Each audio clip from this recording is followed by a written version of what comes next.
Blind Item News, aktres bumabalik. Gustong agawin muli ng aktres na nawala na lang bigla noon. Pero ngayon, siya'y magbabalik at gusto niya na gumawa ulit ng isang project. Kapartner ang dating ka-love team na aktor. Na ang aktor naman ay may ka-love team na ngayon ang bulong-bulungan. Ito'y nobya niya na. Pero papayag kaya ang aktor na makatrabaho ulit ang kanyang dating ka-love team na minsang minahal niya rin? Pero ayon sa reliable source ay pumayag siya.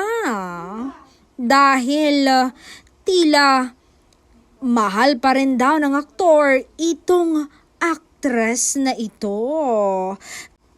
At ito pa ang chika. Ito talaga ang mahal ng aktor, hindi ang ka-love team niya ngayon.